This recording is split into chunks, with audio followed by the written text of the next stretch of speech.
man, it just keeps on coming, doesn't it? Every day, something crazier. In the last few weeks, we've been all watching for signs about how our democracy is functioning, and it seems to be slipping day by day further and further into what can only be described as a totalitarian state. Let's just go over a couple things today. Hi, I'm Jeff Newton, former 60 Minutes producer, former senior producer at Vice on HBO and National Geographic Television. So some things some of these things are around elections, right? So you had Steve Bannon the other day. This is a little bit old news, but it all ties together. Claiming that that the Trump administration is going to have ICE people circling the wagons around election polling stations on the midterms because he says that Democrats aren't going to steal the election again. Again, they have no proof that anybody stole anything at all. The only time that you see people faking votes, if you look, the majority of them, they're always Republicans. And if you guys want to troll and say it's not true, I'll give you 100 examples from the last couple of years. And that's the only time you'll find it. That it's 10-1. Anytime somebody votes illegally, it's some election fraud things from some Republicans. But let's just get past that. It's not that important. Steve Bannon says, they're going to have ICE officials around polling stations. That is intimidation. That's intimidation. It says to stop illegal voting. But what's to say you're a brown-skinned person, you don't show up at the polling station to vote, and they just pick you up off the streets and hold you for a week or so, right? And then they turn you loose and say, turns out you were an American citizen. You're able to vote. I mean, that would make people in and of itself not want to go to the polls. And that's what they're trying to do, trying to intimidate people. So that's one thing. That's very totalitarian of them. You had Marco Rubio recently, it was either today or yesterday, going to Hungary prior to the Hungarian elections and telling the Hungarian dictator that the United States supports him for his 5th term. Does that sound crazy to you? Everybody loves a dictator. Donald Trump, and said to him specifically that this was in support of the United States' strong support of Orban and his relationship, his personal relationship with Donald Trump, who loves him. So, that's a dangerous sign. We didn't used to do that. We didn't used to go to places where people were dictators and say we love them. I mean, just remember, this really started back in the first term when, Kim Jong-un and him were sending love letters back and forth to each other about North Korea and American relations. Letters that he wanted to keep personally because he thought they were his own. His love affair with Vladimir Putin, who either has something on him or he genuinely likes him because he's a dictator. He says he's a strong guy and he loves strong guys, and that's what he's emulating. So this support of Viktor Orban is a terrible sight for Europe and the rest of Western countries to see Donald Trump put so much support. Do you ever notice he doesn't go to European countries and talk about how much he loves their leaders? He seems to hate them. He hates Mark Carney, the Prime Minister of Canada. Didn't like Justin Trudeau. Must have been him, Trudeau hugging his wife. He didn't really dig, but he doesn't talk this way about Macron. He doesn't talk this way about anybody. But boom, it makes headlines because he goes off to Hungary, of all places, to say how much he, hopes that he wins a 5th term. Crazy town. That's not a good sign. Back in October, I think it was, he talked about how he was going to have these National Guard units of 500 troops for crowd control, for emergency crowd control. Quick reaction forces, QRFs is what they call them in the military, to react to crowd control. To me, that's slipping pretty dangerously towards having U.S. military involved in domestic policy, which we are not supposed to do. And he's tried that a few times in some cities, and it's been slapped down by the courts. And largely a lot of these governors have gotten their hands wrapped around it, like in Minnesota, where Governor Walz was able to use them in a way that settled the nerves of protesters, because they were going up to protesters and offering them donuts and coffee. It was great. But Trump wants to use these military-type figures, people in uniforms with guns, to intimidate the public. And he hasn't taken that off the table for future operations. Department of Homeland Security. It's been reported recently by the New York Times. Remember, I told you, follow the New York Times. They do good reporting. That the Department of Homeland Security has subpoenaed the names of accounts people, meaning, people like me and you, who are critical of ICE. So the government wants to have those names and have them on a list to investigate them. Think about that. By the way, don't waste your time with subpoena, Donald. I'm here. We're all here. We're all here. You're going to be arresting millions of us. Jeez. Has he ever heard of the First Amendment at all? Only when it comes to him, right? So, dangerous development. When private companies comply with these things, and they have in the past, by the way, some of them in the past in this administration already, there's stories out about it, they are giving in to government's requests without any real violation of the law. There's no violation of the law for me to criticize ICE. By the way, they're criminals. These guys have been acting like thugs and criminals, and they deserve everything they get. So take that for what it's worth, Mr. President. Me and others, like Robert Reich's, former administration, was in the former administration of the Clinton administration, has been very outspoken of your administration. There's a lot of people, actually a lot of the great thinkers in this country, Joyce Vance and, Heather Cox Richardson and all these independent journalists that are not stuck by these oligarchs who've been buying up the media companies and turning them into the next Pravda. We're out there telling people, watch out, Midas Touch, all those folks. Democracy Docket, suing the shit out of you on everything and winning, by the way. So these are organizations and people that are private in many ways, have small operations relative to the large media, mainstream media. And we're saying, we're calling it like it is. We're calling the balls and strikes, and we're saying, listen, this is dangerous. This is very dangerous for the government to be assembling a list of people that they do not like because we're being critical of them and using our free speech rights under the First Amendment to be critical of them. That's a totalitarian step. And it goes right part and parcel with the next piece of information, which is that the secretaries of state and election officials from all across the country have been summoned to meetings, whether it be online meetings or in the presence of White House officials. We're not quite sure. I think it's probably online, where they give them information on how they can help them during the elections, the upcoming elections. Unprecedented, by the way. And there's members of the Federal Bureau of Investigation that are involved in this stuff, right? It's supposed to be February 25th. This is from actually Joyce Vance. She wrote a piece about it. And remember, I told you really early on, follow Joyce Vance for legal matters, and also Democracy Docket. I think those two are the best ones out there. They're independent report on what's going on in the legal realm. But dear Chief Executive Election Officials, this was sent to the Secretary of State of Maine. To prepare for the 2026 midterm elections, your election partners at the FBI, DOJ, et cetera, and the EAC would like to invite you to a call where we can discuss our preparations and updates and resources we can provide to you and your staff. And they give the name and time of the call. You can designate a proxy if you're not available. Wednesday, March 4th, we'll hold a similar call for members. Anyways, we look forward to your speaking to you, and we look forward to speaking with you in support of the 2026 midterm elections. By a Kelly Hardiman, FBI election executive. And people that worked in past administrations have never heard of this title, ever. So it's something they probably created. What's the FBI getting involved in state elections for? No. This is a totalitarian power grab from the federal government, who should have nothing to do with elections. The only time they have anything to do with elections is they run, and the states tally it up, send it to them, and we know who the next person is. That's what they're supposed to do. So this is another power grab from the Republican Party to try to seize more control of federal elections. Donald Trump, you remember, he's already said that elections should be run by the federal government. That's not a good idea. It's not a good idea.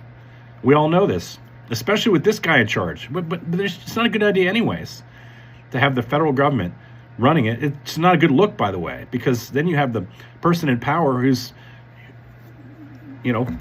wielding power on an election that he has a vested interest in. So that's why it's set up the way it is. So states run it. That's very totalitarian, and you need to be very careful about that and voice this concern to your state representatives. Mine is Ben Klein. He's going to be getting a letter from me. I write him every now and then. He even writes me back, but he's still a MAGA guy, So you got to tell these people, we're upset. We do not like the idea of the federal government getting in our business. Aren't we the party, the Republican Party? Aren't they the party of small government? Every time they turn around, it's another thing that they want to do and control. They used to say, we hate big government. Biden, big government. Obama, big government. Clinton, big government. No, man, you guys are imposing big government on everything, okay? The Republican Party. So, not a really good look. DHS wanting to have databases, right? Did you hear about this? Tom Homan talked about, putting people in databases, taking their pictures if they're protesting, what he calls agitators. And he said he's going to send this to the people you work for and the schools you go to so that you're on their list, right? So this is intimidation. If you want to exercise under Tom Homan your free speech rights, they're going to put you on a database. Really? Is that how democracy is supposed to work? This is what they think. This is fascism with a capital F. The same thing for the Google Meta stuff that they want to, and all the other social media they're sending subpoenas to for people like me and people like you. They want to know if we're agitators because we're speaking our mind, which we have a legal right to do, protected by the U.S. Constitution under the very First Amendment. So this is intimidation. They want to be able to monitor all your... Come monitor my social media. I don't give a shit. I think you guys are crooks and criminals. We have to be willing to stand up as a country to tell people that we have a right to protest. We have a right to argue with our government over things we think are wrong. And certainly in a democracy, we have a right to point out fascism. My grandfather fought in 2 world wars. The First and Second World War. It's a pretty unprecedented thing. First for Great Britain and then for Canada. And many of your family members and grandfathers and grandmothers were some part of this last war from World War II. They fought to stomp this shit out. And it's coming to our own country. I had somebody write me today. I get thousands of comments today. I try to read them all. Somebody wrote me and said, I never thought in my 60s I would be, spending my last years fighting fascism in my own country. She said that. And here's what I said to her. Our fathers and grandfathers and great-grandfathers fought fascism all around the world for us. On the beaches of Normandy, in the deserts of Africa. All over the world. They fought fascism for us. And they expect us, when they leave, that life would be easier. But if it's not, they expect us to pick up the torch and fight fascism around the world where, because we're a democracy, we're supposed to be the ones fighting fascism throughout the world. And if it's at home, it's at home. So we have to do it lawfully. We have to do it, by using our free speech. We have to do it by, checking our elected officials and telling them what we want. We have to be active on, with groups that are doing it lawfully and legally. We have to encourage people to join election cycles where they run good candidates. We have to be going to volunteer for election boards and working on election day, so we can be a witness to what this stuff is happening and help people. We have to be registering people to vote so that people are registering to vote, and we have to fight laws that are trying to be pushed through by Republicans in dozens of states and on a federal level to take away our rights to vote. Because that's the one thing we all have that's equal, is the right to vote. So these databases and all this shit. And then there's the CBS thing. The FCC continuing to stick its nose in where it doesn't belong. Stephen Colbert, who's on his way out at CBS, but is kicking and screaming all the way. Thank you, Stephen, for holding up the talisman for what's left of CBS since the Ellison family, David Ellison, took over, I guess, as chairman of Paramount Skydance after the merger they had, and got rid of Stephen Colbert for strictly business reasons. It just so happens he criticizes Trump every night, and just so happens the Ellison family dumps tons of money into the Trump campaign. It's one of the richest families in the world, right? Larry Ellison, the father, owns Oracle. Just remind you of that, one of the largest companies in the world. And on any given day, he could, depending on his stock price and his investments, he could be one of the richest men in the world on any given day. Owns an island in Hawaii with 87,000 acres. Come on. These people don't give a shit about freedom. They want power. And they want to put it in the hands of people who will help them keep it, which is the fascist Donald Trump, who only knows power. So Stephen Colbert had an interview with the U.S. Senate candidate, James Tallarico, who's running up against Senator Cornyn in Texas. And, it got out there that they were doing this interview, and the FCC somehow got in touch with people at, who knows? But the lawyers from Paramount got in touch with the Colbert Show and said, you shouldn't run this interview because the FCC has told us that it's, you have to give equal time to other candidates. I say do it. I say put Tallarico on your show, let him say what he wants, and then get U.S. Senator, the great senator from Texas, on your show, the Republican who supports all these Trump bullshit, and just read the Epstein list to him and see what his reaction is. Give him equal time. See what he's doing. Every time somebody said they wanted equal time, I'd get him on there and just grill the shit out of him. Politely, and with a few jokes in there. Like Stephen does so well. Don't be scared of equal time. Definitely don't pull them off your show. And let them fire you. And then sue the shit out of them because they violated your contract. So Stephen Colbert sort of carried that torch. They told Stephen he shouldn't even talk about it, that they told him to pull it. And he said, no, I'm going to tell you. He told his audience that they made him pull the interview. And then they put it onto YouTube. And people can go find it there. I think they should do more. Keep doing more with Senate candidates, U.S. senators. If Republicans want to go on the show and explain some of their bullshit, I'd put them on there. But I'd also remind you of a couple things.